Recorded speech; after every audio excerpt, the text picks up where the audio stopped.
This will take about 51 seconds.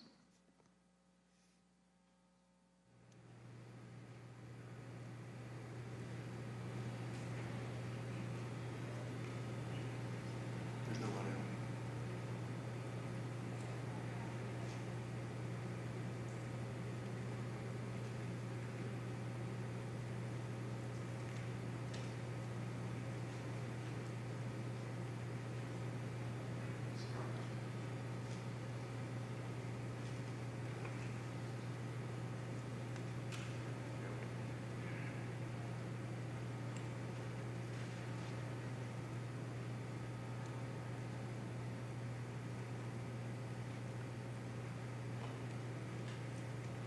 I realize it's hard to see some of this, but so Crooks, as he makes his way across the roof, this is, by the way, a Pennsylvania State Police cruiser, and it has the dash cam.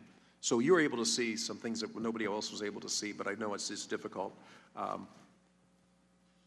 Lieutenant Harold, I'm going to direct the first line of questioning to you, since this is state police footage. Footage and evidence show that Crooks was on the roof of the AGR building for over 3 minutes before shots were fired. Lieutenant Harold, please describe those few minutes leading up to the shots fired from your vantage point. My position when the shots were fired, I was behind the stage. I can't answer to any questions regarding Mr. Crooks on the roof because I did not have that information. I was behind the stage. It was very loud, and if it was transmitted over our portables, I did not hear that. But I had returned to my car briefly once the former president had taken the stage to retrieve a cell phone that had FirstNet, and then I was returning back to the stage when the first shot rang out. Officer Blasco, same question.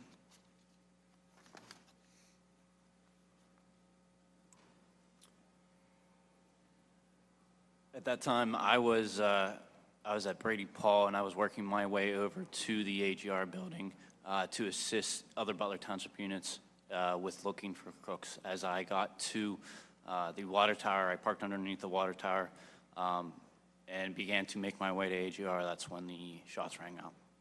Thank you. Commander Lenz, you were reportedly the first person to call out shots fired over the radio. Were you aware that someone was on the roof or that he was armed prior to the shots being fired? Also, please describe those few minutes leading up to shots fired from your vantage point. For the first two questions, yes, I was aware through radio traffic that there was somebody on the roof and also that he was armed. The first report that there was somebody on the roof came on a different radio channel than the tactical units were operating, which would be PD Ops 3, and that transmission at 18:08 and 20 seconds is somebody's on the roof. At 18:09, I made a phone call to the PSP sergeant in the Secret Service Command Center and relayed the information that there was a suspect on the roof of the AGR building. There was some additional radio traffic from the Butler Township police units, and at 18:11:03 hours on that PD Ops 3 channel, again, not the channel the tactical units were operating, is the Butler Township unit that reports he is armed. I believe he says, I see him, he's laying down, and he has a long gun. So my actions for that, at that point, the gentleman on the roof clearly is a threat, and I radioed to our quick reaction force to deploy them to the AGR complex to begin to address that threat. Prior to me finishing that radio transmission, you can hear the shots being fired through my open microphone. Okay. You know, I have a problem going back to the actual sighting of Mr. Crooks more than once and way before 11 minutes after 6. I think that one of the things, as the panel has heard from different people at different times, is of the thousands of people that were on the grounds that day, there is repeatedly one person that keeps standing out in the back and forth, all the different communication. And it is, in fact, Thomas Crooks that they're talking about. So we knew there was somebody that was very suspicious. We also knew there was somebody that we weren't able to actually come in contact with, and we kept losing contact with him. We saw him with a rangefinder. We saw him doing things that were not probably in line with what people go to a rally for. And I think that I'm constantly going to be wondering at what point At what point did somebody say, we're not sure the area is secure and safe? There's enough understanding before that. The way you all responded, I think, was incredible. I want to thank you for that, but I still can't understand, of all the different people that were on the grounds that day, thousands of people, there's only one consistent person that they identify, and it is ultimately the shooter. So I don't believe the grounds were safe and secure that day. I'm just trying to understand is what it was or what it would have taken for somebody to say, keep Mr. Trump inside until we clear this up. Well, Commander Lenz, because you and I have had not just minutes but hours together, and a couple of days we'll be going a deep dive to what happened. Do you feel that the Secret Service adequately prepared you and your men for July 13th? I believe I can answer the tasks that they had given us, which would be to provide 2 counter-assault teams, 2 sniper teams, and a quick reaction force. We were certainly prepared for the missions that they had given us. There were additional things, obviously, that probably needed covered, but they never asked us to do that. They never tasked us with that. So given what they specifically asked us to do, we were certainly prepared to do that. Okay, so you did what they asked you to do. But looking back at it now, the question is, did they clearly identify what it is that they expected of you or what you could have been responsible for? Mr. Blasco, same question. So I took my direction from Commander Lenz, and of the things that we were asked to do from my direction from Commander Lenz for the pre-planning stages for the sniper teams, I would feel that I did what was requested of me from Commander Lenz. Okay, so hindsight's always 20/20. Looking back on that, do you think you were adequately prepared for what it is that ultimately happened? There's always things that you think that you can do better, but with the information that we had, I believe that we did the very best that we can, or we could. Lieutenant Harold, you feel the Secret Service adequately prepared you and your men for the event? The Secret Service, after meeting with them at the site and going through what they requested PSP to do, was primarily the security of the farm show inside the fence line. So adequate troopers, I had 30 troopers inside that fence line once the motorcade arrived, and I feel that with them being the lead and we were in a request assist function, we provided what they asked for and we secured the inner perimeter of the farm show grounds. Yeah, I think with local law enforcement, I think you did everything that you were tasked to do that day. But looking back and looking at the game films and say, you know what, there probably were other things we should have been clued in on from that. Just to ask all of you, when did you first meet with Secret Service and understand what your role was going to be that day? Looking at July 13th and working backwards from that Friday, Thursday, Wednesday, Tuesday, when did we get together to find out what we should do that day?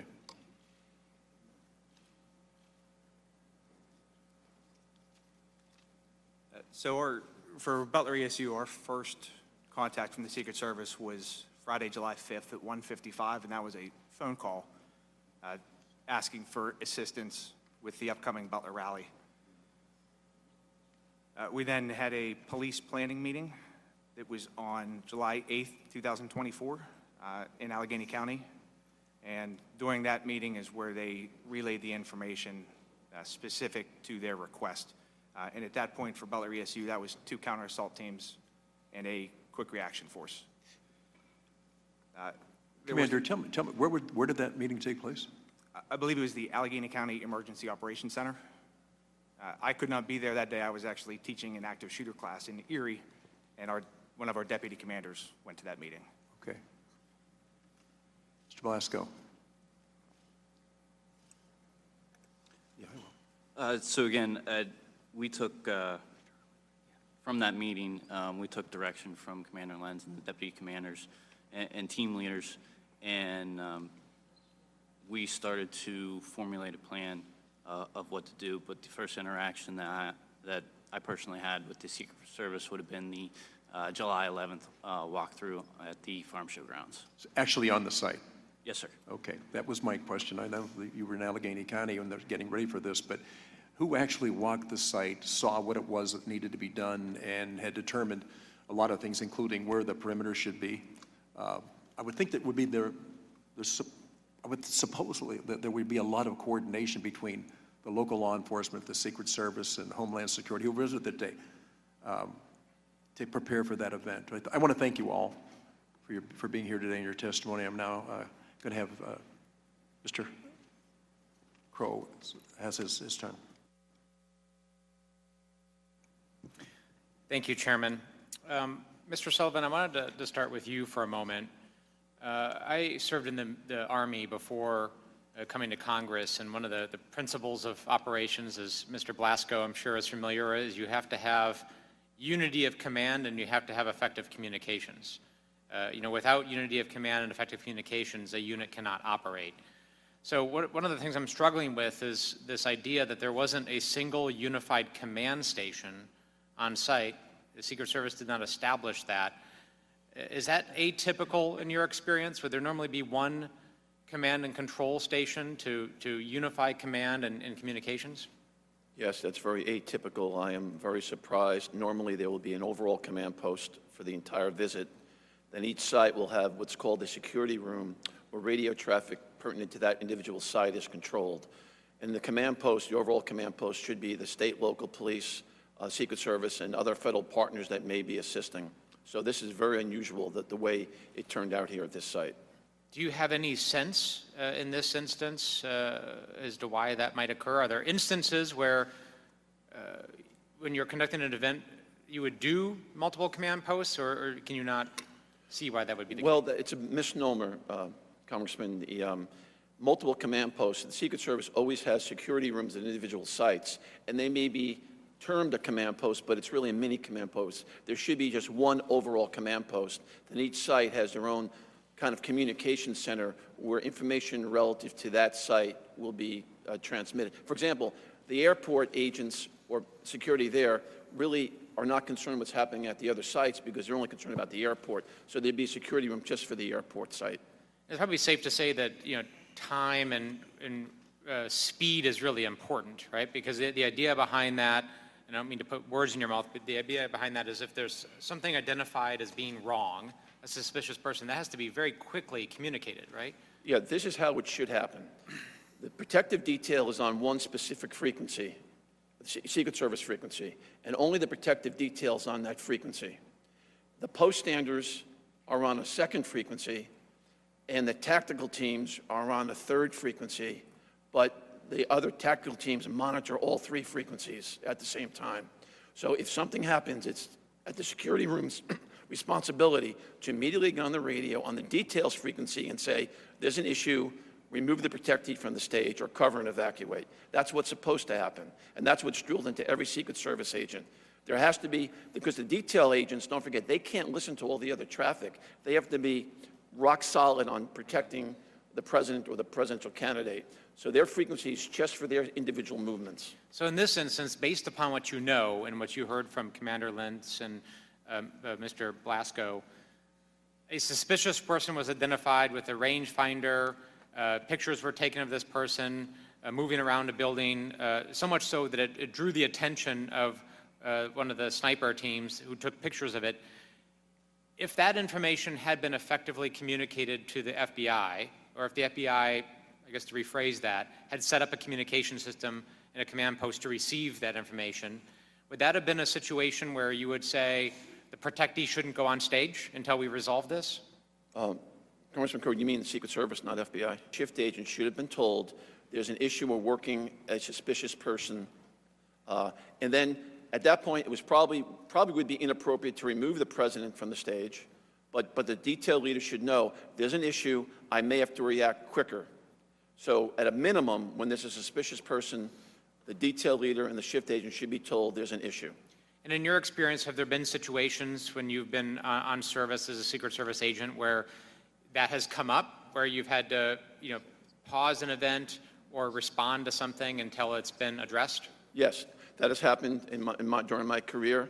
I've never had a dramatic situation where we had to remove the president from the stage, but we've had situations where the shift agents are told, we got a situation, there's a suspicious person in the front row. And then you have to mitigate that. Usually the protective intelligence team will then come, take that person and conduct an interview, remove that person from the rope line, as an example, and you don't have to take the president off stage or interrupt the president's movements. I want to turn briefly to the effective deployment of snipers. So Acting Director Rowe explained to this task force that it is best practice for the Secret Service to position counter snipers from the vantage point of the protectee looking out. And in fact, in this situation, that is where the Secret Service sniper teams were. They were sitting above the platform looking out. The employment of the local law enforcement, the Butler County ESU sniper teams, was outside looking in. So not looking at rooftops, not looking at lines of sight or lines of fire, but their mission, as they were told, was to look at the crowd, and a crowd of several thousand people, and to try to identify issues within the crowd. Is that atypical? I don't know, Mr. Crow, if that's atypical. I'm very familiar with the our counter-sniper operation, Secret Service, and that they do set up their position for a line of sight to the stage, show a potential assassin, what type of shot can a potential assassin make against the president, and counteract that. Generally speaking, the observation of the crowd is the responsibility of the post standers or police officers that are posted in the crowd. Because the theory being, everyone in that crowd has already been screened. So it would be very difficult for someone to get a weapon inside the secure area already. So the idea that there would be, a gunman, not to say that it's not impossible, but there would be a gunman in the crowd, that a sniper at a distance would be able to identify and take an effective shot, seems very unlikely. It seems highly unlikely, in my opinion.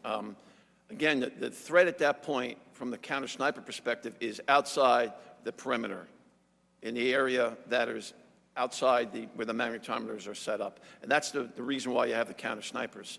Because the theory being, inside that perimeter, the people have already been screened, and to a high degree of certainty, there is probably no weapons inside the secure area. Thank you. Commander Lenz and Mr. Blasco, did that mission seem unusual to you, that you were outside looking in at a screened crowd? It did not. We didn't receive any direction from the Secret Service as far as how they wanted our sniper teams to deploy or what their actual mission would be. So our snipers on our normal missions, they deploy more as marksman observers. So what was, what was your mission as you understood it that day? As we understood it, it was to deploy sniper teams to overwatch the stage, the crowd, the venue area where most of the people would be gathering. Mr. Goldschmidt, are you still with us? Yes. Yes. Great. Just one brief question for you. Was the autopsy that you performed, was that, in this case, was that a standard autopsy in your view? And what I mean by that, was there anything that stood out to you as unusual or different? Was there anything in the toxicology that stood out to you as unusual or different, or did it all appear to be a standard autopsy? It was a standard autopsy. The only thing that we different was we did a little bit of extra toxicology testing with a heavy metal screening with a slightly elevated lead level. But other than that, the fact that there were FBI members and Pennsylvania State Police members present, it was a standard autopsy. And pictures were taken during this. It was documented. So, any markings in the body, tattoos in the body, that would all be evident from your report? Correct. And so slightly escalated lead levels, but nothing else that stood out? That's correct. Okay, thank you. Mr. Chairman, I yield back. Thank you. Now I'm going to recognize Representative Joyce from Ohio for 5 minutes. Mr. Joyce. Thank you very much, Chairman Kelly. Lieutenant Harold, a lot of discussion, I think, will take place today about the advanced planning that took place, and my understanding is that, from your testimony here, was that you were involved in most of those day-to-day meetings leading up to this event and at the event with the Secret Service. Is that correct? Sir, yes, sir. And so, could you go through that, like, on, what was the first day you met with them, and then, and what did you discuss? And did the Secret Service, to your understanding, when they come in and take over a site, they're in charge of the site, and then they're helping, you are assisting them, and they're telling you, you tell them where people are gonna be, the local folks who they're going to be, and they're basically in charge and know all those things ahead of time, where everyone's supposed to be, correct? That's correct. Did you have the opportunity then to understand that when the Secret Service came in, that they were telling the local folks, this counter sniper group, and I believe Mr. Blasco, that it was at the end of the day, it was the Beaver County sniper team that was in the AGR building? It was both Beaver and Butler, sir. Okay. Did Secret Service ever talk to the Beaver County sniper unit? Not to my knowledge. And they were there that day in charge of this operation. Secret Service never talked to them? Correct. Thank you.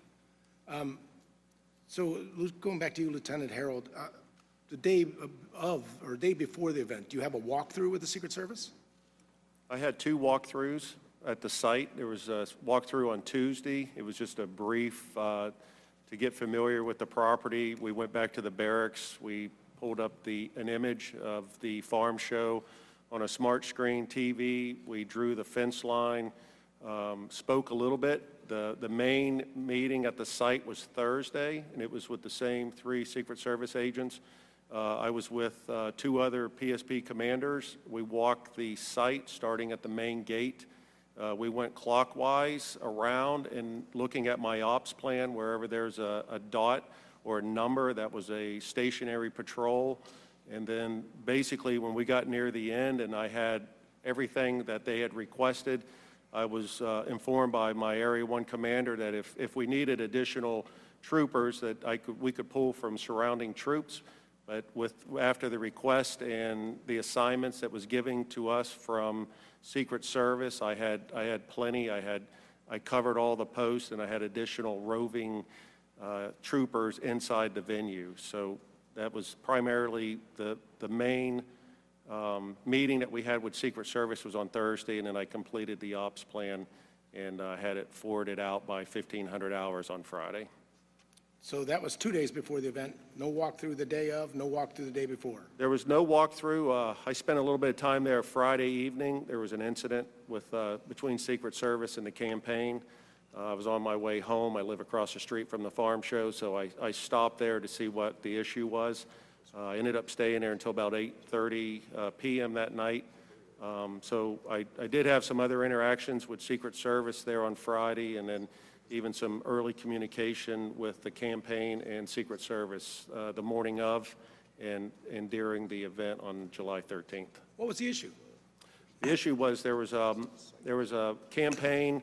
We didn't know who it was at first. There was a vehicle that was parked, and one of the Secret Service agents had approached this person, and I think the individual was rude to the Secret Service agent and then got out of the car and walked away. So I had a trooper there go up to the PA system, page the registered owner of the vehicle, and I gave them so many minutes to return to their vehicle or I was going to tow it. Okay. Mr. Sullivan? Were you ever personally on a presidential protection detail? Yes, sir, for 4 years. Okay, when was that? It was 2 years with President Reagan and 2 years with First President Bush. Oh, God bless. What kind of training did somebody on a PPD have? We had extensive training. We came through the normal Secret Service training, Federal Law Enforcement Training Center, the Secret Service Training Center in Beltsville, Maryland. Then, before you got to the presidential detail, you had to do a series of field office assignments, investigations, and protection assignments, assisting on advances. And then when you got to the Presidential Protection Division, you had to have a minimum of 6 or 7 years experience, which is what I had when I got there. And then once you're there, we had training at least once a month. We had to shoot our firearms once a month, and we went to Beltsville, the Riley Training Center, at least once a month for, we call them attack on principles, AOPs, where you'd go through routine and events that might happen, then all of a sudden you'd have an attack on the person who was acting as the president to test your response skills. So it's very, very intense training. I appreciate that, sir. Our acting director Rowe has said that we need a paradigm shift, and we need to be changed from one of being reactive to one of readiness. Now, what does that even mean? Well, I think it means that the Secret Service needs to shift how we do business, but I'll harken back to my testimony. To me, Like shift, from back to all the work that was done to prepare you for President Reagan and President Bush to the lack of that work being done now? no, sir, that's not what I mean. I think there's a certain, I don't know what words actually come to mind, but agents are exhausted now. The campaign really, really takes a lot out of them. And I think they don't have enough resources, Secret Service does not have enough personnel and resources to give people the breaks that they need. But also, let me say though, Congressman, when we say about the paradigm shift and going from a reactive mode to a readiness mode, it's really being proactive. And I'll harken back to my testimony. We So need. when would you not be proactive when when you go out into a situation like that? You're always looking for points of attack, correct? Yes, yes, from the physical protection aspect, but I'm talking the overall agency. I'm talking about the physical protection. When you were in PPD, when you were out there on the field, if you saw somebody in the line of sight or the day before in a walkthrough and you saw problems with line of sight, what would you do? I would have had those mitigated, or else I would have talked to the supervisor and said, it's not safe for the president to come. Correct. How would you mitigate it? You could have banners, you could have buses, you could have trucks. There are a lot of ways to mitigate it. But however, to me, the simplest way to mitigate the building there outside the fence line in Butler was to post it. If you had police officers on the outside of the building, or agents, no one could have got up to the roof. My understanding is that there was some type of vehicle that was supposed to be posted there to block that line of sight. When you came out and you were in charge and you didn't see the vehicle there, you still let the president come out? Well, I didn't do the advance, and I don't want to I second guess the know, people but there. I'm asking you, since you're here on their behalf, I'm asking you, Mr. you Joyce. would have let the person come out? Mr. Joyce, I would have taken the steps necessary. If I thought there was still a gap in the security posture, I would have taken the steps necessary, or I would have told the supervisors it's not safe to bring the president here. That's what I would have done. Mr. Joyce. Thank you very much. I know I exceeded my time. I wish we had a lot more time to do this. I mean it because I think you're onto something that we really need to know. I'm Mr. not a Priya, you chairman, are so I now don't get recognized extra for time. 5 minutes. Thank you. Thank you, Mr. Chairman. I just want to welcome our witnesses today. You're all real-life heroes, and you acted with bravery on July 13th, and for that, I thank you on behalf of the American public. I'm also grateful that former President Trump was not seriously injured, but several families were. Their lives have been changed, and for them, I have nothing but my deepest sympathies. Mr.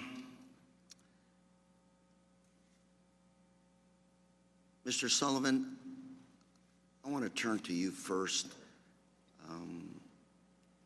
I have a Wall Street Journal article from yesterday, and I'm going to submit this for the record, Mr. Chairman. Objections. And quickly summarizing some of the statements were made. Unclear chain of command, technical issues, poor communication, couldn't identify who within Secret Service was final decision maker, no communication in real time, 2 communication centers. Secret Service said they had technical issues with the radios, a problem that was characterized as being common with the agency. This is a summary of the Senate findings. And Mr. Sullivan, I just want to ask you a very brief question, which is, who's in charge at these sites? It is crystal clear in my mind from when I was an agent. The site agent, the site advance agent, crafts his or her plan, presents it to the lead advance agent. Ultimately, the lead advance agent is personally responsible for signing off on the entire advance package, all the sites, airport motorcades. So I'm going to ask you, you have at least three different elements here, 3 different groups that we're talking about here. We're talking about the Secret Service, local police, and the campaign. Yes. So the Secret Service is in charge. Secret Service is in charge Of all the above? of security. No, not all the above, not the campaign, Mr. Carrera. It's only charge of the security portion.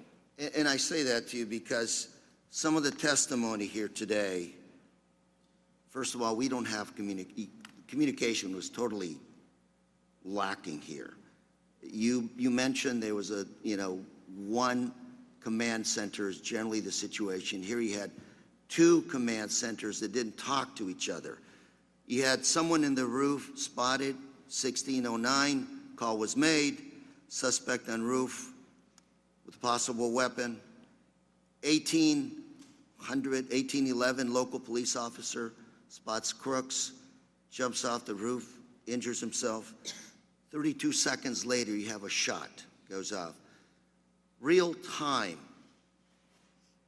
You've been with the Secret Service, sir. You with President Reagan, I believe you said. And President Bush, yes, sir. Thank you for that good work. What went wrong? Who's in charge? And I'm not trying to say focus on you, but rather we have former President Trump going back to Butler here in the next few days. I'm not looking for people that are guilty here. I'm looking for solutions. What went wrong? How can we fix that moving forward? Well, what went wrong here is there was a breakdown, and I'll explain one more time, Mr. Carrera. The site agent reports to the lead agent. The lead agent is responsible. He or she is responsible for the entire advance package, and then that's presented to the field office supervisor and the detail supervisor. Are we being lax here? Because Secret Service is an elite group of Americans, done an excellent job of protecting our presidents. And here today, you described to me, who's in charge, at least for the locals and Secret Service and not the campaign. But is there somebody there who has the authority to say, this doesn't look good, pull the candidate off the stage, this situation is beyond my control, or it doesn't look good, cancel this thing, move to a safer ground? Is there somebody there that has the authority to tell all three elements, this is not good, let's move on? Yes, the site agent and the lead agent, before the protectee gets there, could call ahead and say, it's not safe, do not let the protectee arrive. Absolutely. Once the protectee's there, if there's an issue, any agent, you don't have to be the detail leader, any agent can I'm go up. running out of time, so very quickly, my last question would be, did that person in charge also review all of the communication and say, this is not working? Yes, that was the lead Pull the agent's plug. responsibility. The lead agent, And so there was a failure there by the lead agent. well, I don't want to specifically say the lead agent, but in my opinion, it was probably the lead agent's responsibility to ensure the overall communication for the entire visit was appropriate. And that was not the case. Apparently not. Thank you, Mr. Chairman, I yield. Thank you, Mr. Correa. Now recognize Representative Walz, 5 minutes. Thank you, Mr. Chairman, and I think I share everyone's condolences for the Compatore family, for the Copenhaver family, for the Dutch family that are dead and suffering because of these failures. And thank you all for your service. Every day you wake up and put that badge on to keep us safe. We appreciate you and we have your back. And I just want to let you know, as a veteran, when we come home, we depend on all of you, and I just can't thank you enough. Commander Lenz, Lieutenant Harrell, I want to take a step back again, back to the planning. And really the threat profile that President Trump is facing that is unprecedented in modern American history. Commander Lenz, Lieutenant Harrell, were you made aware that Iran has ongoing assassination plots against President Trump that are active and ongoing right now as we speak, including to the run-up? No. To July 13th? I am not aware. Was it ever discussed with you that an Iranian operative has transited Venezuela and was in the United States, according to FBI public notice made in March, recruiting hitmen to kill President Trump? It was not. Were you made aware on July 13th or on July 12th that day the FBI had arrested a Pakistani national, Mr. Merchan, with ties to Iran, putting down payments, actual cash, down payments to recruit hitmen? No. Were you aware that that same operative were recruiting women as spotters and recruiting protesters as a distraction? A fairly sophisticated plot being run by a foreign state actor intelligence agency. No. Not aware. Mr. Sullivan, in your experience, would that change how you operated? Would that heighten your level of coordination, assets? Absolutely, Mr. Waltz. It would be a tremendous game changer. But again, I hearken back to my statement here at the beginning. The current situation with the Secret Service not being mandated to have information provided to it is a problem. Now, the Secret Service should have been part of that overall investigation. The Secret Service should have been part Secret of the Service arrest. should have been aware. Absolutely. And They've been probably certainly, where they had you been in charge, or in your experience, would certainly make local law enforcement aware, hey, we not only have ongoing plots, we just arrested someone in the United States putting down payments to kill President Trump. This is on top of the ongoing domestic threats, correct? Yes. You would yes. make your counterparts aware. Yes, I would think those Secret Service headquarters knew about that. I'm assuming that. I don't know for a fact.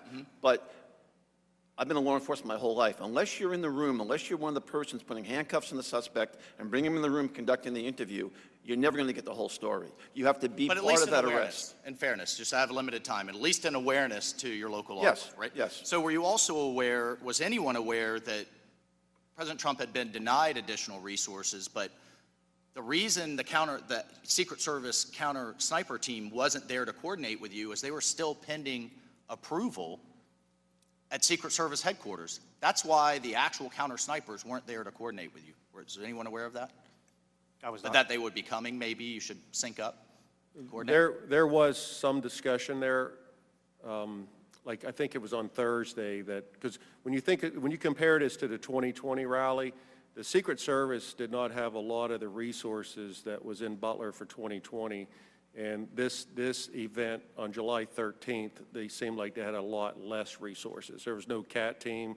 I don't think the CS team was coming at first. And, That's right. And early on, we had mentioned our CERT team, which is Special Emergency Response Team, utilizing them, but you know, they felt that they were just needed in the motorcade. So it was clear, heightened threat, you're not made aware, a lot less resources from the service. In addition, in terms of Secret Service post standards, 12 were allocated to Dr. Jill Biden's event in Pittsburgh, only 3 allocated there, making them highly dependent on you all. And in my time remaining, Commander Lentz, you said you were not given any guidance to secure the AGR building. Can you just talk about that for a moment? So essentially the site and the advance said, locals, you guys got this. Good? And was there any back brief? Was there any put assets here, on the roof, inside, post standards, anything at all? So once we received our duties, so the Secret Service says, here's what we want you to do. And on Tuesday, I believe it was Tuesday, they did request some sniper teams from us, and later that day confirmed that their counter snipers were coming in. But there was no guidance as far as where they wanted us to be, aside from what those specific duties would be. The counter assault team leader was very good at making sure we knew what was expected. The counter sniper walked through with us at the planning meeting, so they knew where we would be. They knew what our plan was. They never requested a formal copy of our plan. This was all verbal, Correct. right? And you never got any written guidance of how many assets to put where? Correct. And it was our decision to place those snipers in the second floor of that AGR building. They were aware of that, certainly aware that they would be there, but there was no feedback or guidance that they wanted them there, that they didn't want them there. But really, by not raising an objection. And Mr. Sullivan, should that guidance have been provided? in your Absolutely, experience? absolutely. No question about it. And if you had had additional Secret Service assets, would you have put the AGR building within the protective perimeter and the see-through chain link fence that anybody could have approached within yards of the stage? Would you have put that inside the perimeter with additional resources? With additional resources, you could probably put that building inside the perimeter, but from my understanding, with the resources they had, the decision was made to put that building outside the perimeter. But it still could have been secured with post standers to prevent someone from getting on the roof. So this was a lack of resources decision from Secret Service headquarters. If they had had it, you would have done it differently. No, Mr. Walsh, I don't want to say that. I wasn't there, but if the Secret Service had the resources, it would have been easier probably putting that within the secure perimeter, and then everyone going into the building would have already been magged and screened. But, I mean, you have to take that on a case-by-case basis. Every site's different. But at this Thank point, you. you Mr. could go, Mr. Walsh. you could go up to that fence without being magged or screened. That's correct. Thank you, sir. Thank you, Mr. Chairman. Yes, thank you. Ms. Dean, you're recognized for 5 minutes. Thank you, Mr. Chairman, and I want to thank all of you for coming and being willing to assist us in trying to get at the facts of what happened, what went right, what went wrong. And I offer you my thanks for your service to community and to country, but I also want to say I'm sympathetic to your losses that day and the stress and trauma that it put on you and the entire community. I had the opportunity, I'm going to ask that the map be brought up. I and many others on this panel had the opportunity to do a site visit at Butler. Is that okay? Thank you. Oh, I'm sorry, you don't have to hold it. Excuse me 1 second. Where's ATR? Right here. And what struck me, and I think most of us, was the proximity of the place, how close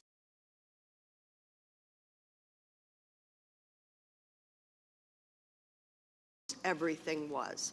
Again, I thank you for your service to our country and, of course, to the community that week and that day and continuing. Officer Plasko, this set of buildings at the top here, there are adjoined buildings, there's a separate building, there's a parking lot, there's a wooded area. What we see at the top, is that the AGR complex? Yes. Okay. How far are the AGR buildings from the red barns behind the stage, which I don't think are shown here? Red barns were here. They are approximately 130 yards. 130 yards, okay? Is it your understanding that the AGR complex was left out of the secure perimeter by Secret Service and the plans in the rally, outside of that which was established by Secret Service? Yes, that was our understanding of it. You said, well, I know you were on the ground on the 13th in a patrol capacity, and your thoughtfulness of moving in so quickly is admirable to me. But you were there at the planning 2 days earlier, is that correct? Yes. On the 11th? Is it true that within minutes of joining the walkthrough on the morning of the 11th, you shared your concerns about AGR complex not being secure? Again, here's the top where Crooks was positioned and dies, and shoots from and dies. You shared your concerns about AGR complex. With whom and what did you say? I did share my concerns with the agents, from my understanding, that were in charge of the site that day. I explained to them that the snipers inside that building were overwatching the venue itself, and that the whole area, specifically the whole area leading up from the water tower, we had no vantage point from. We could see part of the building that Crooks was on, but we had no access or line of sight, I should say, to that area. And I asked the Secret Service members that we do not have the additional manpower to post anybody there, and I requested additional people to be posted there so there would be no access to those grounds. And what response did you get? That they would take care of it. They would take care of it? Yes. And did you think that meant they would put it within their secured perimeter? Whether they put it within their secure perimeter or they posted bodies, actual people there, that was my expectation of what was going to happen. And I want to point out, for the benefit of those who haven't been there, this is a fence line for the AGR property, is that correct? And it's a chain link fence, Yes, so you can see through it. yes. And this property, AGR property parking lot, was not locked down. People could walk in and did walk in, Yes. including Mr. Crooks. This is another chain link fence, I believe, with just the grassy perimeter. Yes. Did they say anything about posting an agent or blocking, making opaque that fence line or both fence lines? So we were told that they were going to post a opaque fencing along the line. In the military, I called it sniper fencing, but it's an opaque fencing that you can't see it. It's a green fence that what I know it to be, that all the way around the outside of the perimeter. Mr. Lieutenant Harold, can you talk about whether or not there was a discussion about posting vehicles along either of those fence lines? Farm vehicles, trucks, buses? On Thursday, or even on Tuesday and Thursday, there was discussion about farm equipment that they were going to post. It was the campaign that was going to post farm equipment. And at one point, it was along the pond side of the stage, and then they were discussing about putting some farm equipment up above between the stage and the AGR building. So there was also a contact that was provided to the campaign about a resource that would be able to provide additional equipment to banners, trailers, some of the same equipment that was utilized in the 2020 rally.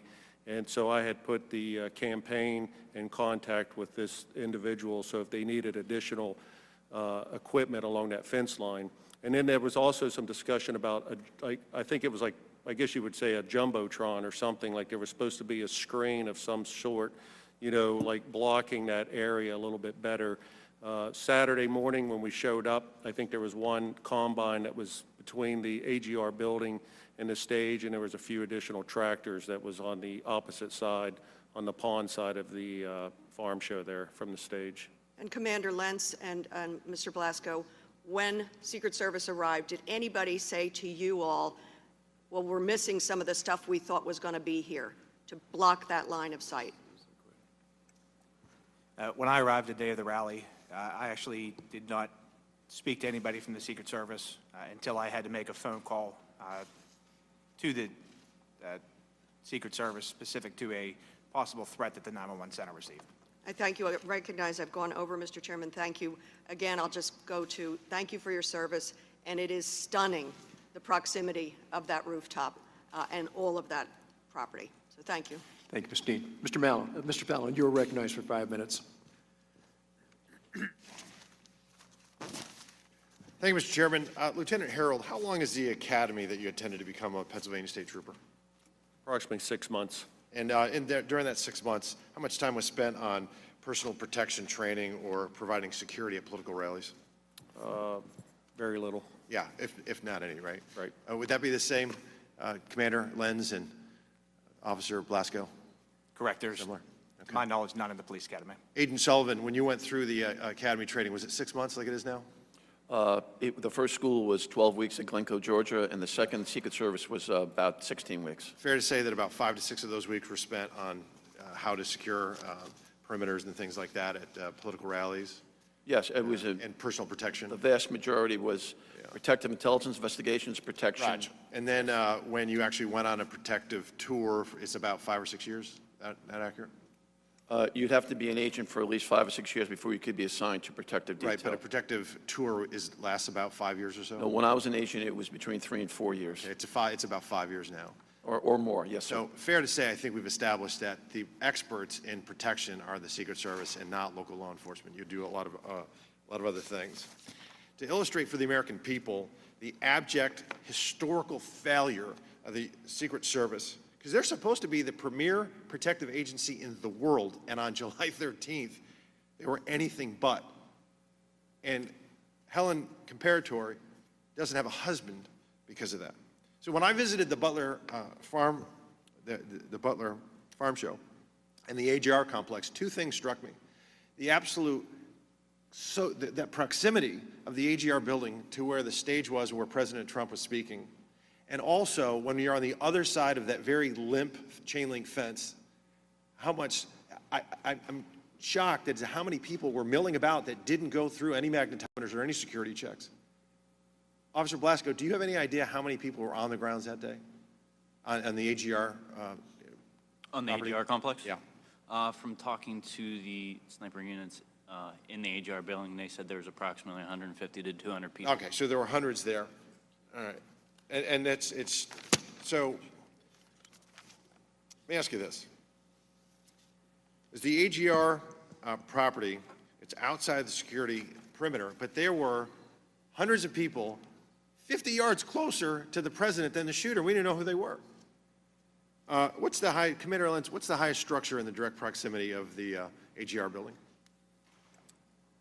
The roof of the second floor of the AGR complex. But in the water tower. In the water tower, yes. The highest one. Did the Secret Service ask you all to post anybody up on the water tower? No, they did not. Okay. Would that have helped perhaps secure the area and mitigate the threat of the AGR building if we had somebody up there? I think it would help secure the AGR complex. Because you had a clear line of sight on it if somebody was up there, right? Correct. Yeah. But they didn't do that, did they? They did not. All right.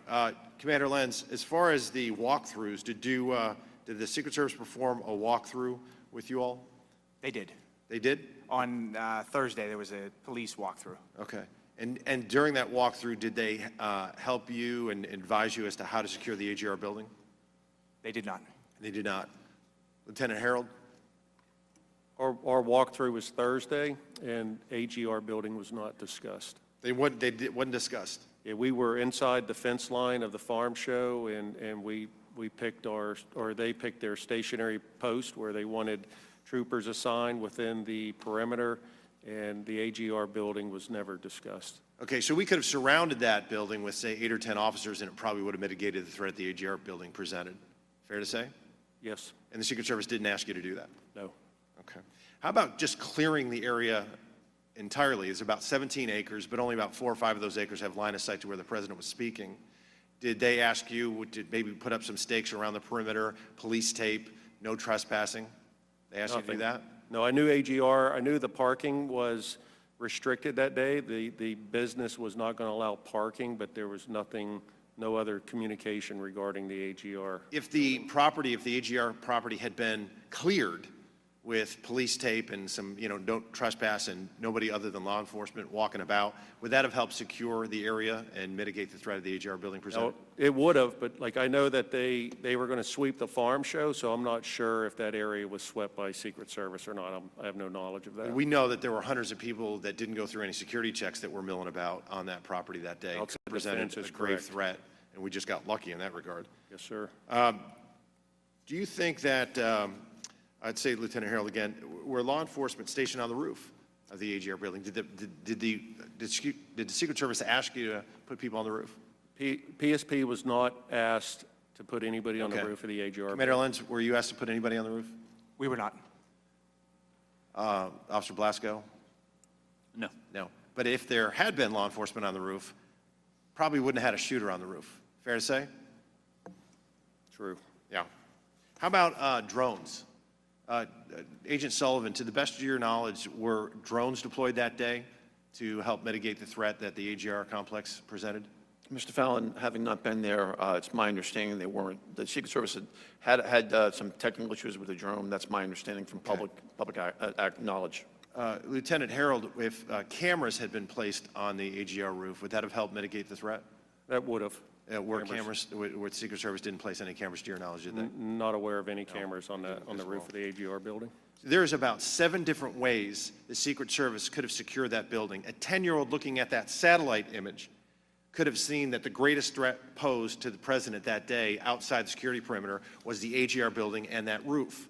And a 20-year-old with a week's notice figured it out and outsmarted and outmaneuvered the entire U.S. Secret Service. And that is a shame, and it's a stain on their agency. And the best way to prevent these from happening is you don't react to them, you prevent them in the first place. Mr. Chairman, I yield back. Thank you, Mr. Fallon. Ms. Houlihan, you're recognized for 5 minutes. Thank you, Mr. Chair, and thank you very much, gentlemen, for joining us today. I want to join my colleagues in thanking you for your service. I, too, served in the military, and so I'm enormously grateful for the safety and security that you provide all of us when we're home. My questions are going to be focusing primarily on communications and radio protocol, and so I'm confident or somewhat confident that I know to whom to direct these, but if you have any insight or input into it, please feel free to chime in. I want to start with Mr. Sergeant Lentz. Understand that you are the commander of the Butler County Emergency Services Unit, and as commander, my understanding is you were in the local command trailer, along with your deputy commander and representatives from the Butler County Sheriff's Department and the Butler Township Police Department, as well as, of course, the emergency services on that day. Meanwhile, my understanding is that the Secret Service security room included representatives from the Secret Service, from the state police, and also from the Butler County Emergency Services. Just to start, is that a fairly accurate portrayal of who was where then? Yes. Perfect. Can you describe then some of the radio frequencies that were used by those various agencies? And I'll start with the Butler Police Department. What frequencies were they operating under? Sure. So the Butler Township Police Department was using a channel we call PD Ops 3, which was an operations channel just for the township units performing traffic control duties. The tactical police units, we were using PD Ops 4, and the sheriff's office was using the sheriff's operations channel. And my understanding there were also frequencies 1 and 2 for units that were not working at the rally as well. Is that correct? Correct. PD1 is for patrol units that would cover the southern part of the county, and PD2 would be the northern part of the county. And were local officers able to listen to other radio frequencies that day, other than the ones that you just outlined? No. So we were able to hear our Butler County channels only. And could you talk a little bit about the state troopers as well? What frequencies were they listening to? The only thing I can really speak to on the state police radio is we did have one in the county command post. It was a portable radio. But the newer radios seem to operate more like a cell phone, and if you don't have a connection to the tower, then they just don't work. So we had some issues hearing anything from that radio throughout the day. So you had issues communicating with the state police, and my understanding is they were on a different radio system from you. Correct, and they are on a separate radio system. I'm sure Lieutenant can echo better what they actually were using. Do you know if the Secret Service, again in a different area, was able to listen to your local radio frequencies that day?